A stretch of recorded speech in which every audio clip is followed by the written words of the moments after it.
Hello everyone. स्वागत है आप सभी का मेरे यूट्यूब चैनल पर। आज हम लोग बिहार एसएससी इंटर लेवल के लिए कुछ इम्पोर्टेंट लाइन को डिस्कस करेंगे। तो आइए शुरू करते हैं।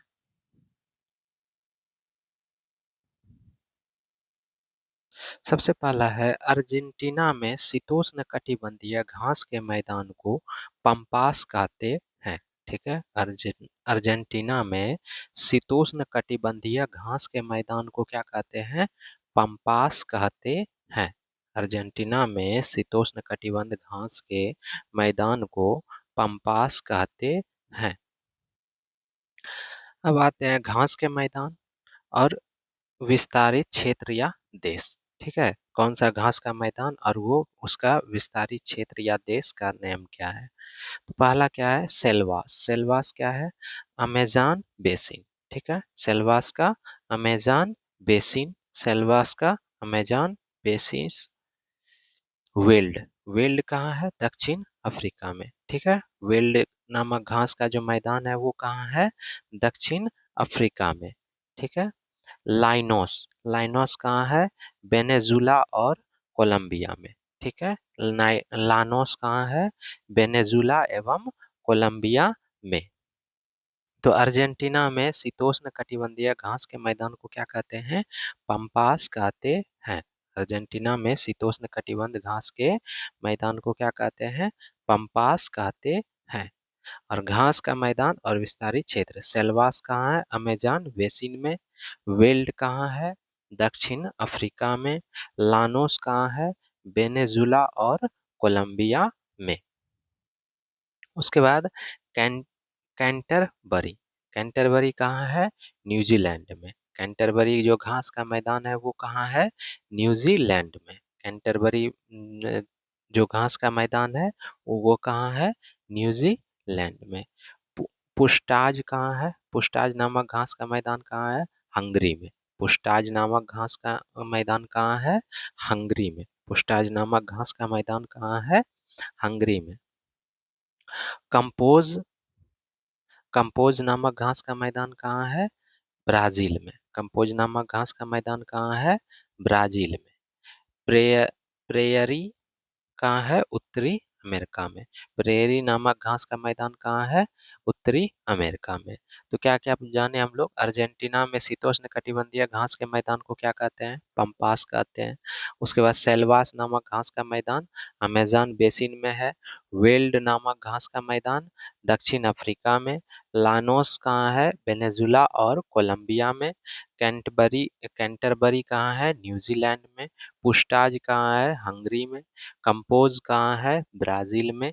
प्रेयरी कहाँ है? उत्तरी अमेरिका में। लाइकेन शब्द का सर्वप्रथम प्रयोग थियोफ्रेस्टस ने किया था। ठीक है, लाइकेन शब्द का सर्वप्रथम प्रयोग थियोफ्रेस्टस ने किया था। लाइकेन शब्द का सर्वप्रथम प्रयोग किसने किया था? थियोफ्रेस्टस ने किया था। लाइकेन वायु प्रदूषक के संकेतक होते हैं। लाइकेन क्या होता है? वायु प्रदूषक के संकेत होते हैं। लाइकेन वायु प्रदूषक के संकेत होते हैं।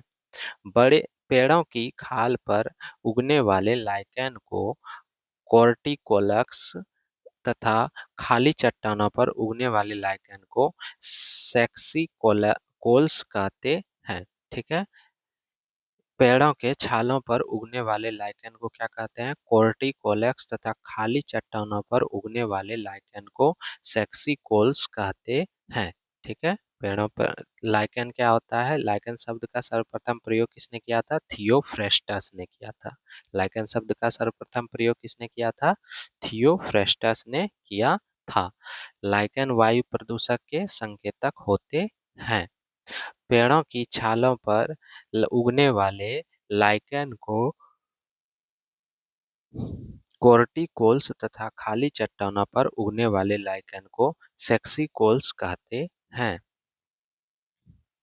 माइको माइकोप्लाज्मा आकारिकीय बहुरूपता का प्रदर्शन करने वाले कोशिका भित्ति रहित एक कोशिकीय प्रोकैरियोटिक सूक्ष्मजीव होते हैं। माइकोप्लाज्मा और आकारिकीय बहुरूपता का प्रदर्शन करने वाले कोशिका भित्ति रहित एक कोशिकीय प्रोकैरियोटिक सूक्ष्म जीव होते हैं। यानी माइकोप्लाज्मा जो है वो अकार्यकीय बहुरूपता का प्रदर्शन करता है, और जिसमें क्या होता है, कोशिका भित्ति नहीं होता है। और ये कैसा होता है, एक कोशिकीय होता है, प्रोकैरियोटिक सूक्ष्म जीव होते हैं। राइनोबैक्टीरिया को नीला हरित शैवाल कहा जाता है। साइनोबैक्टीरिया को नीला हरित शैवाल कहा जाता है। साइनोबैक्टीरिया को क्या कहा जाता है, नीला हरित शैवाल कहा जाता है। साइनोबैक्टीरिया को नीला हरित शैवाल कहा जाता है। प्रकाशिक प्रकाशिक तंत्र में प्रकाश का संचरण पूर्ण आंतरिक परावर्तन सिद्धांत के अनुसार होता है। ठीक है, प्रकाशिक तंत्र में प्रकाश का संचरण पूर्ण आंतरिक परावर्तन सिद्धांत के अनुसार होता है। प्रकाशिक तंत्र में प्रकाश का संचरण पूर्ण आंतरिक परावर्तन सिद्धांत के अनुसार होता है। यदि सघन माध्यम से प्रकाश की किरण क्रांतिक कोण से अधिक कोण पर आपतित होती है तो यह दोनों माध्यमों को अलग करने वाली सतह से वापस सघन माध्यम में परिवर्तित हो जाती है। इस घटना को प्रकाश का पूर्ण आंतरिक परावर्तन कहते हैं। क्या बोल रहा है, यदि सघन माध्यम में प्रकाश की किरण, किस माध्यम में, सघन माध्यम में प्रकाश की किरण क्रांतिक कोण से अधिक कोण पर आपतित होती है तो यह दोनों माध्यमों को अलग करने वाली सतह से वापस सघन माध्यम में परिवर्तित हो जाती है। इस घटना को प्रकाश का पूर्ण आंतरिक परावर्तन कहते हैं। पूर्ण आंतरिक परावर्तन के उदाहरण निम्नलिखित हैं। पूर्ण आंतरिक परावर्तन के उदाहरण क्या है, निम्नलिखित हैं। पहला उदाहरण क्या है, कांच में पड़ी दरारों का चमकना।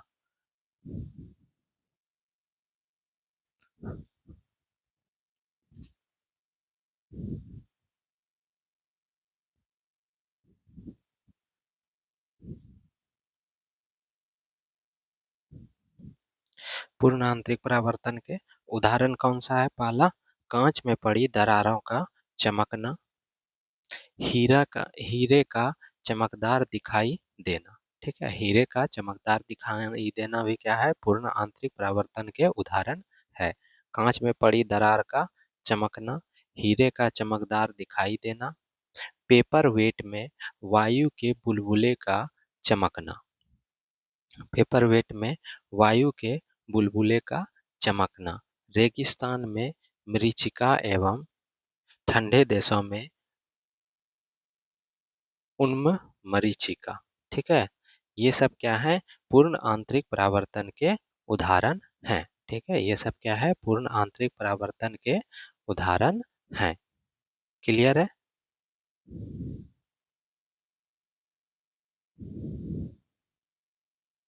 भारत के संविधान का अनुच्छेद 157 राज्यपाल के रूप में नियुक्त के लिए योग्यता से संबंधित है।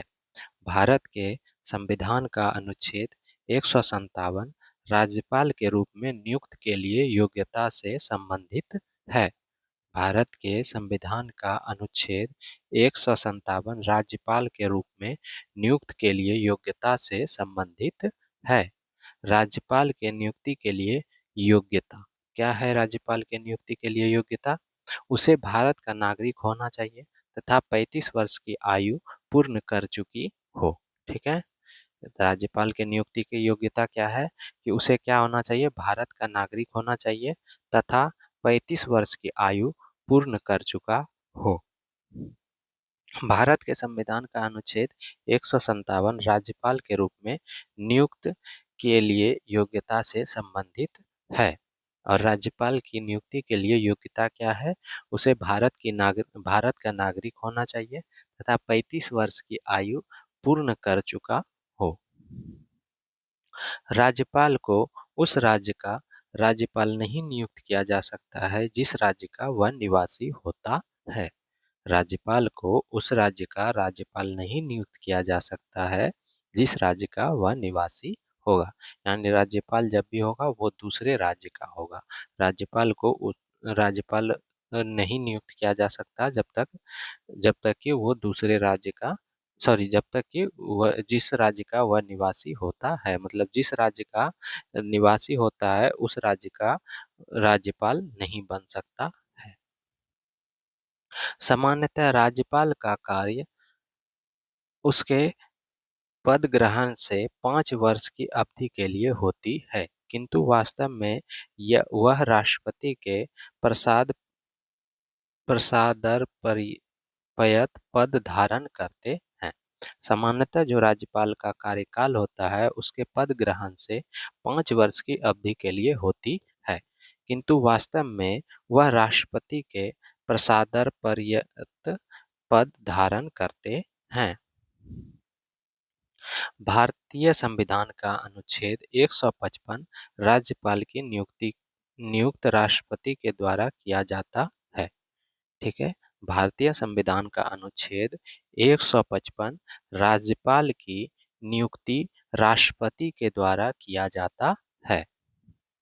भारतीय संविधान का अनुच्छेद 155 कितना अनुच्छेद 155। ठीक है, भारतीय संविधान का अनुच्छेद 155 राज्यपाल की नियुक्त राष्ट्रपति के द्वारा किया जाता है।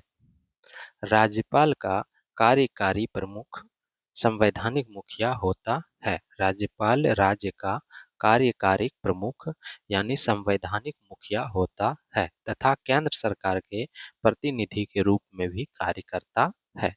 राज्यपाल जो है राज्य का कार्यकारी प्रमुख संवैधानिक मुखिया होता है तथा केंद्र सरकार के प्रतिनिधि के रूप में भी कार्य करता है।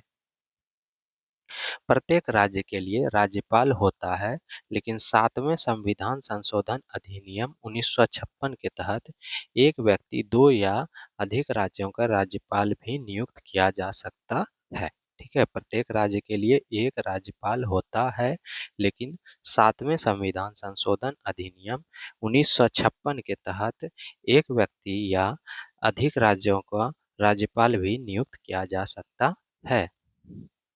दक्षिण गोलार्ध में समताप रेखाओं का कम टेढ़ी-मेढ़ी होने का प्रमुख कारण विशाल महासागरीय विस्तार है। दक्षिण गोलार्ध में समताप रेखाओं का कम टेढ़ी-मेढ़ी होने का प्रमुख कारण विशाल महासागरीय विस्तार है। भूमंडल पर तापमान का वितरण समताप रेखाओं द्वारा दिखाया जाता है। भूमंडल पर तापमान का वितरण समताप रेखाओं द्वारा दिखाया जाता है। समताप रेखाएं वे कल्पित रेखाएं हैं जो समान औसत तापमान वाले स्थानों को मिलाती है। समताप रेखाएं वे कल्पित रेखाएं हैं जो समान औसत तापमान वाले स्थानों को मिलाती है। समताप रेखाओं को बनाने से पूर्व प्रत्येक स्थान के तापमान को समुद्र तल पर स्थित मान लिया जाता है, क्योंकि ऊंचाई पर तापमान कम हो जाता है। समताप रेखाओं को बनाने से पूर्व प्रत्येक स्थान के तापमान को समुद्र तल पर स्थित मान लिया जाता है, क्योंकि ऊंचाई पर तापमान कम हो जाता है। समताप रेखाएं किसी स्थान का औसत तापमान बताती है और किसी स्थान पर समुद्र तल का तापमान प्रकट करती है। समताप रेखाएं किसी स्थान का औसत तापमान बताती है और किसी स्थान पर समुद्र तल का तापमान प्रकट करती है। समताप रेखाएं क्या करती है? समताप रेखाएं किसी स्थान का औसत तापमान बताती है और किसी स्थान पर समुद्र तल का तापमान प्रकट करती है।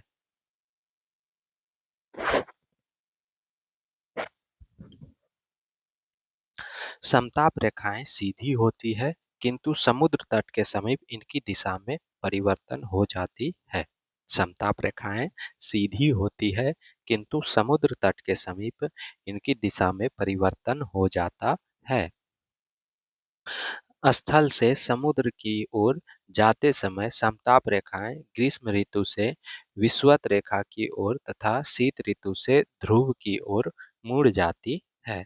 स्थल में स्थल से समुद्र की ओर जाते समय समताप रेखाएं ग्रीष्म ऋतु में विषुवत रेखा की ओर तथा शीत ऋतु में ध्रुव की ओर मुड़ जाती है। स्थल से समुद्र की ओर जाते समय समताप रेखाएं ग्रीष्म ऋतु में विषुवत रेखा की ओर तथा शीत ऋतु में ध्रुवों की ओर मुड़ जाती है। दक्षिण गोलार्ध में उत्तरी गोलार्ध की अपेक्षा जल का विस्तार अधिक होने से ये रेखाएं अधिक अस्थायी होती है।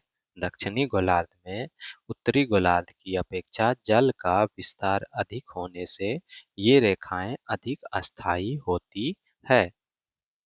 राष्ट्रीय मानवाधिकार आयोग का अध्यक्ष भारत का सेवानिवृत्त मुख्य न्यायाधीश को नियुक्त किया जा सकता है। राष्ट्रीय मानवाधिकार आयोग का अध्यक्ष भारत का सेवानिवृत्त मुख्य न्यायाधीश को नियुक्त किया जा सकता है। राष्ट्रीय मानवाधिकार आयोग एक संवैधानिक निकाय है। इसका गठन 1993 में हुआ था। राष्ट्रीय मानवाधिकार आयोग एक संवैधिक निकाय है। इसका गठन 1993 में हुआ था। राष्ट्रीय मानवाधिकार आयोग एक संवैधिक निकाय है। इसका गठन 1993 में हुआ था। मानवाधिकार संरक्षण अधिनियम 2019 के अनुसार अब एनएचआरसी का अध्यक्ष उच्चतम न्यायालय के सेवानिवृत्त मुख्य न्यायाधीश तथा या अन्य सेवानिवृत्त उच्चतम न्यायालय का न्यायाधीश हो सकता है।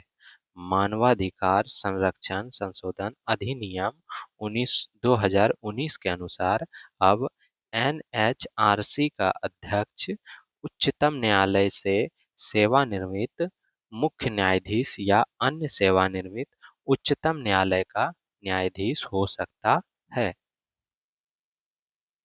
राष्ट्रीय मानवाधिकार आयोग एक बहुसदस्यीय संस्था है जिसमें एक अध्यक्ष व 5 सदस्य होते हैं। राष्ट्रीय मानवाधिकार आयोग एक बहुसदस्यीय संस्था है जिसमें एक अध्यक्ष व 5 सदस्य होते हैं। राष्ट्रीय मानवाधिकार आयोग के अध्यक्ष व सदस्यों की नियुक्ति राष्ट्रपति द्वारा प्रधानमंत्री के नेतृत्व में गठित 6 सदस्यीय समिति की सिफारिश पर होती है। राष्ट्रीय मानवाधिकार आयोग के अध्यक्ष व सदस्यों की नियुक्ति राष्ट्रपति द्वारा प्रधानमंत्री के नेतृत्व में गठित 6 सदस्यीय समिति की सिफारिश पर होती है। राष्ट्रीय मानवाधिकार आयोग के अध्यक्ष व सदस्यों का कार्यकाल 3 वर्ष अथवा 70 वर्ष की आयु तक होता है। राष्ट्रीय मानवाधिकार आयोग के अध्यक्ष व सदस्यों का कार्यकाल 3 वर्ष अथवा 70 वर्ष की आयु तक होती है। राष्ट्रीय मानवाधिकार आयोग के पास सिविल न्यायालय जैसी सभी अधिकार व शक्तियां हैं। इसका चरित्र भी न्यायिक है। राष्ट्रीय मानवाधिकार आयोग के पास सिविल न्यायालय जैसी सभी अधिकार व शक्तियां हैं तथा इसका चरित्र भी न्यायिक है। राष्ट्रीय मानवाधिकार आयोग के पास सिविल न्यायालय जैसी सभी अधिकार व शक्तियां हैं तथा इसका चरित्र भी न्यायिक है। राष्ट्रीय मानवाधिकार आयोग केंद्र तथा राज्य सरकार से किसी भी जानकारी अथवा रिपोर्ट की मांग कर सकती है। राष्ट्रीय मानवाधिकार आयोग केंद्र अथवा राज्य सरकार से किसी भी जानकारी अथवा रिपोर्ट की मांग कर सकती है। राष्ट्रीय मानवाधिकार ऐसे किसी मामले की जांच के लिए अधिकृत नहीं है जिसे घटित हुई 1 वर्ष से अधिक का समय हो गया है। राष्ट्रीय मानवाधिकार ऐसे किसी मामले की जांच के लिए अधिकृत नहीं है जिसे घटित हुए 1 वर्ष से अधिक का समय हो गया है। राष्ट्रीय खेल दिवस 29 अगस्त को मनाया जाता है। राष्ट्रीय खेल दिवस 29 अगस्त को मनाया जाता है। ठीक है, राष्ट्रीय खेल दिवस आपका खेल दिवस कब मनाया जाता है? 29 अगस्त को। कितना को? 29 अगस्त को। ठीक है, राष्ट्रीय खेल दिवस कब मनाया जाता है? 29 अगस्त को। राष्ट्रीय खेल दिवस कब मनाया जाता है? 29 अगस्त को। मेजर ध्यानचंद का जन्म 29 अगस्त 1905 ईस्वी को प्रयागराज में हुआ था। मेजर ध्यानचंद का जन्म 29 अगस्त 1905 ईस्वी को प्रयागराज में हुआ था। 25 सितंबर को पंडित दीनदयाल उपाध्याय की जयंती के उपलक्ष्य में प्रतिवर्ष अंत्योदय दिवस मनाया जाता है। 25 सितंबर को पंडित दीनदयाल उपाध्याय की जयंती के उपलक्ष्य में प्रतिवर्ष अंत्योदय दिवस मनाया जाता है। पंडित दीनदयाल उपाध्याय जयंती कब मनाया जाता है? 25 सितंबर को। और इसी के उपलक्ष्य में प्रतिवर्ष क्या मनाया जाता है? अंत्योदय दिवस मनाया जाता है।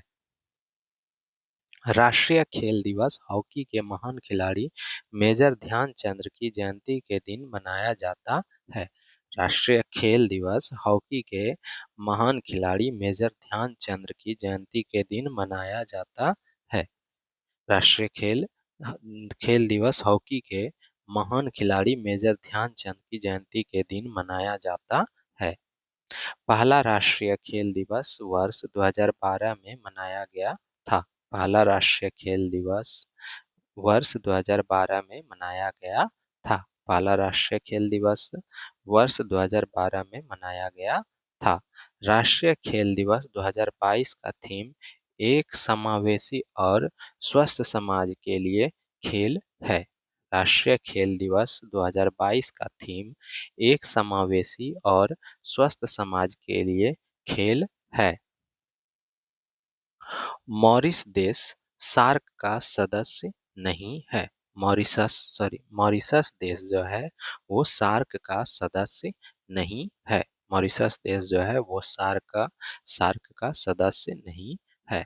मॉरिशस को सार्क का मॉरिशस को सार्क का दिसंबर 2007 में पर्यवेक्षक का दर्जा दिया गया। मॉरिशस को सार्क का दिसंबर 2007 में पर्यवेक्षक का दर्जा दिया गया। सार्क में 8 सदस्य देश हैं। बांग्लादेश, भूटान, भारत, मालदीव, नेपाल, पाकिस्तान, श्रीलंका और अफगानिस्तान। सार्क में 8 सदस्य देश कौन से हैं? बांग्लादेश, भूटान, भारत, मालदीव, नेपाल, पाकिस्तान, श्रीलंका और अफगानिस्तान। अफगानिस्तान 14वें सार्क शिखर सम्मेलन 2007 में दिल्ली में आयोजित सार्क का 8वां सदस्य बनाया गया था। अफगानिस्तान 14वां सार्क शिखर सम्मेलन 2007 में जो कि दिल्ली में आयोजित हुआ था, सार्क का 8वां सदस्य बनाया गया था। यानी अफगानिस्तान को 14वां सार्क शिखर सम्मेलन में, ठीक है, 2007 में सार्क का 8वां सदस्य बनाया गया था। तो सार्क का क्यावां सदस्य है अफगानिस्तान? तो 8वां सदस्य है। और कब इसको बनाया गया था? 14वें सार्क शिखर सम्मेलन 2007 में बनाया गया था। और कहाँ पे ये 14वां सार्क शिखर सम्मेलन कहाँ आयोजित हुआ था? दिल्ली में आयोजित हुआ था। कब हुआ था? 2007 में। सार्क की स्थापना 8 दिसंबर 1985 को ढाका में की गई थी। सार्क का प्रथम शिखर सम्मेलन सार्क का मुख्यालय काठमांडू नेपाल में स्थित है। सार्क का प्रथम शिखर सम्मेलन सार्क का मुख्यालय काठमांडू नेपाल में स्थित है। सार्क की स्थापना कब किया गया था? 8 दिसंबर 1985 को ढाका में की गई थी। सार्क की स्थापना कब की गई थी? 8 दिसंबर 1985 को ढाका में की गई थी। और सार्क का मुख्यालय कहाँ है? काठमांडू नेपाल में स्थित है। सार्क का मुख्यालय कहाँ है? काठमांडू नेपाल में स्थित है। सार्क का पूर्ण रूप से दक्षिण एशियाई क्षेत्रीय असहयोग संगठन है। सार्क का पूर्ण रूप दक्षिण एशियाई क्षेत्र सहयोग संगठन है। सार्क का पूर्ण रूप क्या है? दक्षिण एशियाई क्षेत्रीय सहयोग संगठन है। गन्ने में प्रति हेक्टेयर उत्पादन की दृष्टि से तमिलनाडु राज्य प्रथम स्थान रखता है भारत में। ठीक है, गन्ने में प्रति हेक्टेयर उत्पादन की दृष्टि से तमिलनाडु राज्य प्रथम स्थान रखता है।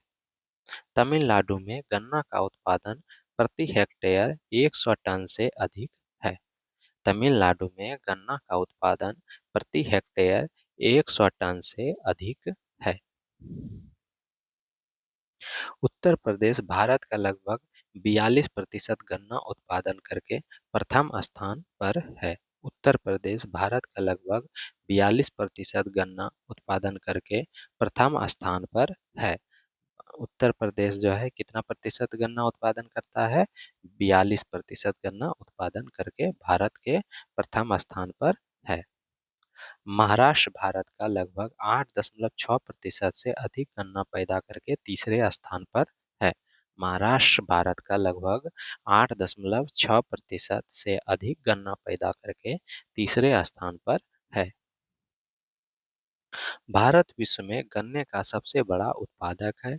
भारत में विश्व की 1/3 गन्ने की कृषि भूमि पर विश्व का 1/4 गन्ना पैदा किया जाता है। भारत जो है विश्व में गन्ने का सबसे बड़ा उत्पादक है। भारत में विश्व की 1/3 गन्ने की कृषि भूमि पर विश्व का 1/4 गन्ना पैदा किया जाता है। भारत का उत्तरी विशाल मैदान गन्ने का प्रमुख उत्पादक क्षेत्र है। यहाँ लगभग भारत का 3/4 गन्ना उत्पादन होता है। भारत का उत्तरी विशाल मैदान गन्ने का प्रमुख उत्पादक क्षेत्र है। ठीक है, यहाँ लगभग भारत का 3/4 गन्ना उत्पादन होता है। गन्ना उत्पादन के लिए भौगोलिक दशाएं 22 डिग्री से 35 डिग्री सेल्सियस तापमान तथा 100 से 150 सेंटीमीटर वर्षा एवं गहरी दोमट मिट्टी होनी चाहिए। ठीक है, गन्ना उत्पादन के लिए भौगोलिक दशाएं जो होना चाहिए, तापमान कितना होना चाहिए? 22 डिग्री से 35 डिग्री सेल्सियस तथा वर्षा 100 से 150 सेंटीमीटर और मिट्टी कैसी होनी चाहिए? गहरी दोमट मिट्टी होनी चाहिए। गन्ना का जन्म भूमि भारत को माना जाता है। गन्ना का जन्म भूमि भारत को माना जाता है। गन्ना का जन्म भूमि किसे माना जाता है? भारत को माना जाता है। महाराष्ट्र एवं तमिलनाडु गन्ना के उत्पादन में क्रमशः दूसरे और तीसरे स्थान पर आते हैं। महाराष्ट्र एवं तमिलनाडु गन्ना के उत्पादन में क्रमशः दूसरे और तीसरे स्थान पर आते हैं। सर्वाधिक चीनी मिल महाराष्ट्र राज्य में उपस्थित है। सर्वाधिक चीनी मिल कहाँ उपस्थित है? महाराष्ट्र में उपस्थित है। सर्वाधिक चीनी मिल महाराष्ट्र राज्य में उपस्थित है। हेलेंस्की फिनलैंड की राजधानी है। हेलेंस्की फिनलैंड की राजधानी है। हेलेंस्की कहाँ की राजधानी है? फिनलैंड की राजधानी है। हेलेंस्की फिनलैंड की राजधानी है। फिनलैंड उत्तरीय यूरोप महाद्वीप में स्थित क्षेत्रफल की दृष्टि से 8वां सबसे बड़ा देश है। फिनलैंड उत्तरी यूरोप महाद्वीप में स्थित क्षेत्रफल की दृष्टि से 8वां सबसे बड़ा देश है। फिनलैंड जो है आपका उत्तरी यूरोप महाद्वीपीय में स्थित क्षेत्रफल की दृष्टि से 8वां सबसे बड़ा देश है। फिनलैंड का धरातल अत्यधिक विषम है। अधिकांश भूभाग पर चौरस ग्रेनाइट शैलें विस्तृत है जो हिमस्खलन से प्रभावित है तथा कोणधारी वनों से ढका हुआ है। फिनलैंड का धरातल अत्यधिक विषम है। फिनलैंड का धरातल कैसा है? अत्यधिक विषम है। अधिकांश भूभाग पर चौरस ग्रेनाइट शैलें विस्तृत है जो हिमस्खलन से प्रभावित है और तथा कोणधारी वनों से ढका हुआ है। नॉर्डिक देशों के अंतर्गत डेनमार्क, नॉर्वे, फिनलैंड, आइसलैंड तथा स्वीडन आता है।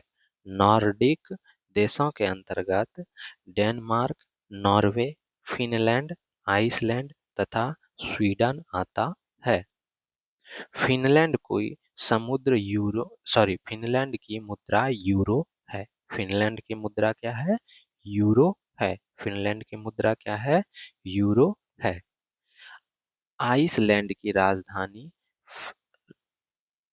रिजैक रिक रिजैक रिकजेविक है। आइसलैंड की राजधानी रिकजेविक है। आइसलैंड की राजधानी कहाँ है?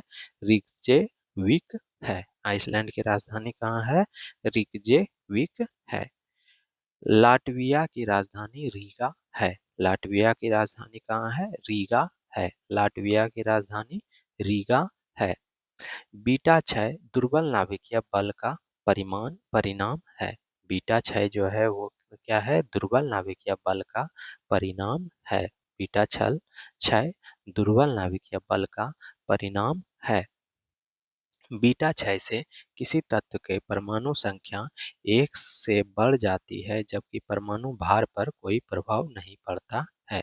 बीटा क्षय से क्या होता है? किसी तत्व की परमाणु संख्या 1 से बढ़ जाती है जबकि परमाणु भार पर कोई प्रभाव नहीं पड़ता है।